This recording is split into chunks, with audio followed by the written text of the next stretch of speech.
Se o homem que pratica justiça, que vem da lei, tem que viver por ela, então esse homem está condenado. Por quê? Porque é quase que impossível cumprir toda a lei. Em outro texto bíblico é falado que se a pessoa cumprir toda a lei e falhar em um item, ele está totalmente errado. Mas a justiça que vem da fé diz o seguinte: não digas em teu coração quem subirá ao céu, isto é, a trazer do alto a Cristo ou Messias, ou aquele que é enviado por Deus para a salvação, ou quem descerá ao abismo, isto é, a fazer subir a Cristo dentre os mortos, ou seja, quem subirá, quem fará Cristo ressuscitar, quem fará Cristo ressurgir dos mortos, voltar a viver para a salvação.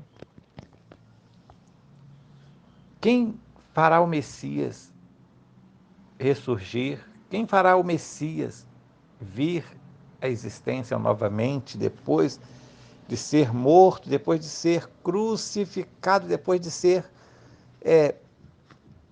passado aqui neste mundo e ter o seu sofrimento como sacrifício, o seu sofrimento sacrificial, que está também inserido nas profecias, inclusive na própria legislação de Israel, quanto aos sacrifícios, tudo aquilo era uma menção, era algo que indicava o futuro Messias, o futuro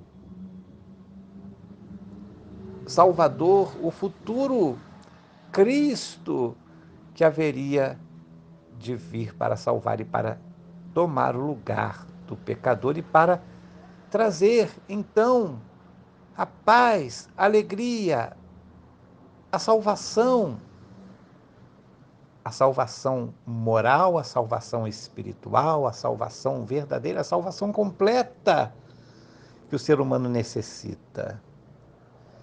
Então a fé, ela diz: quem fará isso? E é claro, a resposta é o próprio Deus que vai fazer isso. Não sou eu, não é você, não é o povo de Israel que fez isto, não. Não é o povo gentio, nenhum ser humano conseguiria salvar quem quer que seja, nem por seus próprios méritos, por mais digno que seja este homem, por mais sábio, por mais bom, por melhor que seja o homem, ele pode ou ele está sujeito a falhas, mas o próprio Deus é que trouxe a Cristo do céu, como está escrito aqui, né? Quem subirá ao céu, isto é, a trazer do alto a Cristo? Ou quem descerá ao abismo, isto é, a fazer subir a Cristo dentre os mortos? Mas que diz: a palavra que está perto de ti, na tua boca e no teu coração, isto é a palavra da fé que pregamos.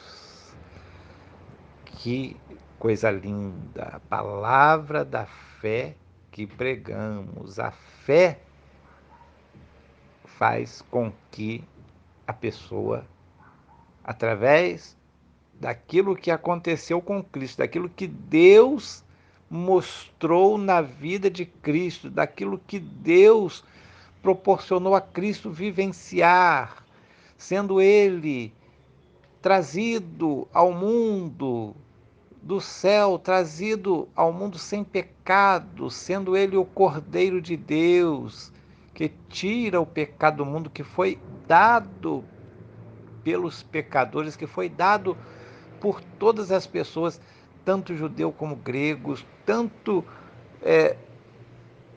pessoas que eram do povo de Israel, como também aos gentios, aos estrangeiros, aos considerados estrangeiros, porque se não é israelita, é estrangeiro. É de todas as nações, de todas as nacionalidades. Sim, é a palavra da fé.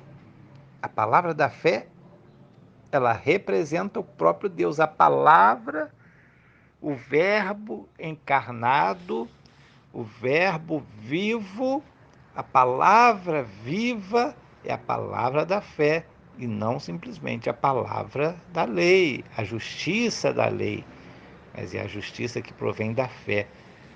Versículo 9 diz: Porque se com a tua boca confessares a Jesus como Senhor e em teu coração creres que Deus o ressuscitou dentre os mortos, serás salvo. Pois é com o coração que se crê para a justiça, e com a boca se faz confissão para a salvação. Ou seja, é preciso crer, é preciso assumir a fé em sua vida, em seu coração, e realmente praticar a justiça com a boca e com a intenção e com a, digamos assim, com as práticas. Na prática, se crê com o coração, mas a justiça tem que acompanhar, os atos, as atitudes da pessoa tem que acompanhar. E, como Jesus disse, a boca fala de tudo que está cheio o coração. E se você tem um coração que confessa a fé, você vai começar a falar através da sua boca para que se faça justiça, para que se faça manifesta esta salvação, porque essa salvação é a justiça de Deus que vem através da fé em seu coração, daquilo que você crê. Você crê que Jesus ressuscitou dentre os mortos, então você será salvo, você é salvo. Você crê que o Senhor voltou à vida para te dar vida, que Deus realizou este milagre. Para nós é impossível, para a humanidade é impossível, mas para Deus isso é plenamente possível. Então, se você crê, assim como ele já fez aqui nos capítulos anteriores, se eu não me engano, no capítulo 4 e 5, aquela comparação sobre Isaac, que foi levado ao monte para ser sacrificado, mas que agora Cristo é o Cordeiro. Sim, é pela fé. Ele vem mostrando que a fé em Deus é essencial para a salvação, não simplesmente o cumprimento dos artigos, dos itens, de todos os estatutos da lei. E com o coração se crê para a justiça e com a boca se faz confissão para a salvação. Porque a Escritura diz: ninguém que nele crê será confundido. Sim, ninguém que crer em Jesus errará o caminho. Ninguém vai errar o caminho se crer em Deus. E quando nós falamos crer em Deus, estamos falando de Jesus e de Deus, de Jesus como Deus. Mesmo que eles tenham dificuldade, os judeus tenham dificuldade de aceitar a Jesus, mas nós estamos falando sobre o próprio Deus. Só que para nós cristãos é Deus encarnado e eles é o Deus que pode ressuscitar, que pode fazer alguém voltar à vida e pode dar uma nova vida às pessoas. Portanto, a nossa salvação é espiritual e aquilo que acontece conosco, como diz no capítulo 6 de Romanos, é a consequência de uma vida entregue a Deus, entregue a Cristo, e por isso nós, assim como Ele morreu e ressuscitou, nós também morremos para este mundo e vivemos novamente, voltamos à vida novamente para Deus, voltamos a nossa vida para o Senhor. Que maravilha, que bênção, que glória! Porquanto não há distinção entre judeu e grego, porque o mesmo Senhor é o Senhor de todos, rico para com todos os que o invocam. Sim, Deus não tem predileção por ninguém. Ele salva a todos, ele enviou a salvação para todos. Primeiro, é claro, para o judeu, porque eles foram os privilegiados de receber toda a lei, todas as normas, tudo aquilo que era necessário para o entendimento, inclusive das profecias, de que Jesus Cristo, o Mestre, Jesus Cristo, o Rabi, Jesus Cristo, o Senhor, Jesus Cristo, o Santo, ia se cumprir nele todas essas profecias de que ele iria passar pelo sofrimento e que ele iria ser esmagado pelos nossos pecados. O servo do Senhor iria passar por tudo isso e iria voltar, ele iria ser ferido pelos nossos pecados e voltaria à vida novamente. Então, a partir daí, não há distinção, porque todo aquele que crê, tanto judeu como grego, como de qualquer outra nacionalidade, aqui está falando de nacionalidades, todos os que invocam o nome do Senhor serão salvos. Louvado seja Deus. Versículo 14: pois como invocarão aquele em quem não creram, e como crerão naquele de quem não ouviram falar, e como ouvirão se não há quem pregue?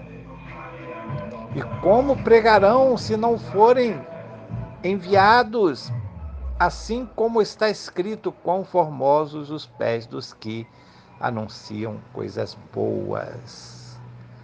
Sim, Deus preparou desde os primeiros momentos profetas, pessoas que anunciaram a fé, pessoas que anunciaram que era preciso mudar, que era preciso se converter através da fé, que a fé que deveria haver no coração das pessoas, principalmente do povo israelita, do povo de Deus, do povo judeu, esta fé deveria estar na vida deles, não somente a prática da lei, mas a fé. Eles deveriam se voltar para a lei, é claro, mas deveriam se arrepender, deveriam se converter verdadeiramente, deveriam praticar não somente, digamos assim, superficialmente a lei, como uma lei social, mas como uma lei verdadeiramente de Deus, uma lei que provém do Senhor, que provém do dono do mundo para ser seguida para a salvação da alma humana. Louvado seja Deus.